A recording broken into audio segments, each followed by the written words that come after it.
Maharashtra today 24 news, सत्य परिस्थितीचा सविस्तर आढावा।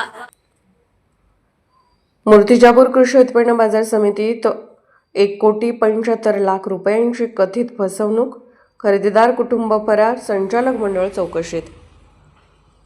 8,428.66 क्विंटल सोयाबीन उधारीवर खरेदी, बाजार फी व देखरेख शुल्क थकीत, सर्व जबाबदारी स्पष्ट करण्याची मागणी।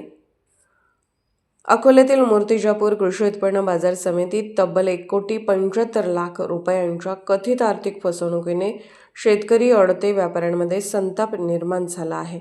अवर्ग खरेदीदाराचा परवाना घेऊन सालासर ट्रेडर्सची संबंधित सुनील अग्रवाल, ब्रिज मोहन अग्रवाल आणि कुटुंबियांच्या विरोधात तक्रार दाखल करण्यात आली आहे। मागील 3 महिन्यात अडत्यांमार्फत 8,428.66 क्विंटल सोयाबीन खरेदी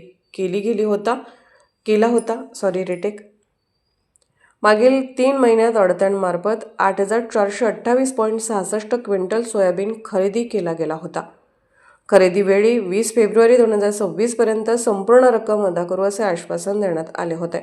मात्र मुदत उलटल्यानंतर मोबाईल बंद आणि निवासस्थान रिकामे आढळले।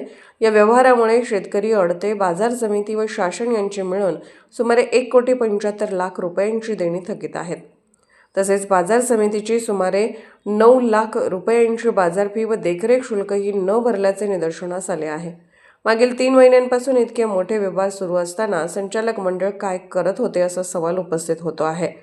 याबाबत विचारले असता अडत व्यापाऱ्यांनी कोणत्या लालसाशिवाय एवढा मोठा व्यवहार केला, कोणत्या गॅरंटीवर उधारीवर काम चालवले आणि अखेर झटका बसलाच याची पूर्ण छानबीन होणे आवश्यक आहे।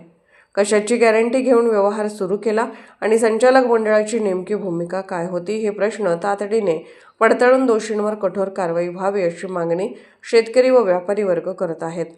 मूर्तिजापूर शहर पोलीस ठाण्यात लेखी तक्रार दाखल करण्यात आली असून गुन्हा नोंदवून पुढील तपास सुरू आहे। दोष कोण, किती आणि कसे जबाबदार आहे याची सखोल चौकशी करणे आता काळाची गरज आहे। पोलीस स्टेशन मूर्तिजापूर शहर येथे तक्रारदार रितेश शंकरराव मडगे, सचिव कृषी उत्पन्न बाजार समिती मूर्तिजापूर यांनी एक तक्रार दिला आहे की गैरहजर जे आहेत त्यांनी कृषी उत्पन्न बाजार समिती आणि तेथील आडत्यांची जवळपास 2.25 कोटीची फसवणूक केलेली आहे असा अर्ज आम्हाला प्राप्त झालेला आहे।